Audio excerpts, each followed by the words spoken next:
Ganda ng panahon, Paps. Mahangin-hangin, presko. At walang ulan. May araw na.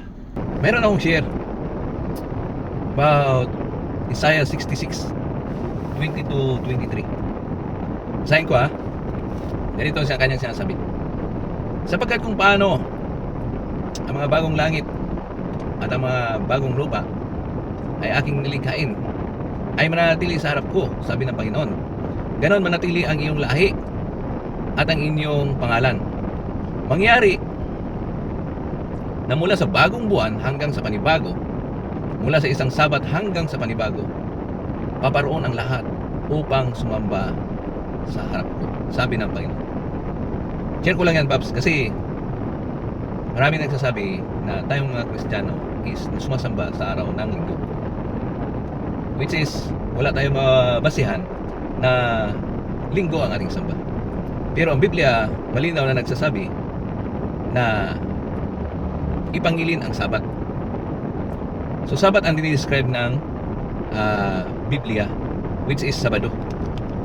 And then even kung ang pattern natin is sa paglalakad is Jesus Christ, even Jesus Christ described na he's going to synagogue on the Sabbath day was his custom. So natural sa kanya, pangilin sa kanya ang Sabat. Kasi based on Israelite na pinili ng Panginoon ang Israel, even ito sabi niya kahit ito maliit o malaki, kahit ito maliit is piliin niya dahil ito ay kanya.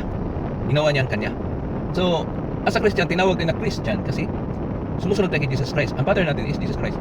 So kung hindi tayo na-align doon, kanino tayo na-align? At kanino galing ang pagpapangilin ng araw ng linggo during pagsasamba?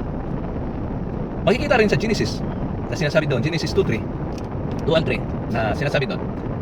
At na ikapitong araw nangyari na ang Diyos ay kanyang ginawa at nagpahinga sa ikapitong araw at sa madla niyang ginawa at binasbasan ang ikapitong araw at kanyang ipinangilin kwanto? Creation. Sapagkat kanyang ipinagpahinga ng Diyos sa madlang gawa, kanyang nilikha at ginawa. So even Jesus Christ after creation, ginawa niyang lahat ng mga bagay within 6 days. And then in the 7 days, nagpahinga siya. So ano man ang sasabihin regarding dito, wala tayong dapat ibabatikos dito, mga Paps. Kasi dapat tayo mag-question sa ating sarili kung kaninong implementation ang pinapasunod sa ating pagsamba. Sino ang ating sinasamba?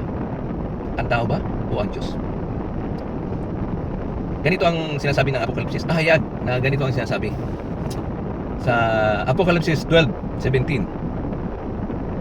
At nagalit ang dragon sa babae at umalis upang bumaka sa nalabi niyang binhi, at siyang nagsisitupad ng mga utos ng Diyos at may patutuo ni Jesus. So even si Satanas, hinahabol niya pala itong may mga patutuo ni Jesus.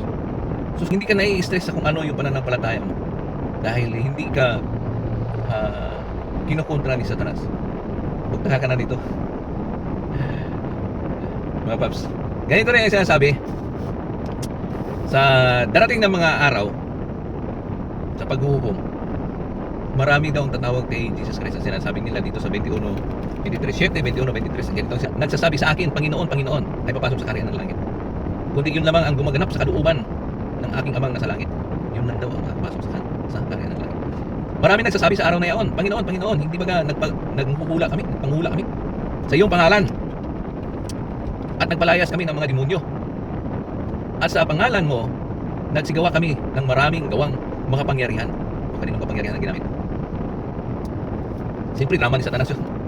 At kung magkagayon, ipahayag ko sa kanila itong sinasabi ng Panginoon, kailan may hindi ko kayo nakakilala, magsilayo kayo sa akin, kayong gumagawa ng katampalasanan. So dapat tayo mag-isip yan. Maraming salamat. Share lang yan.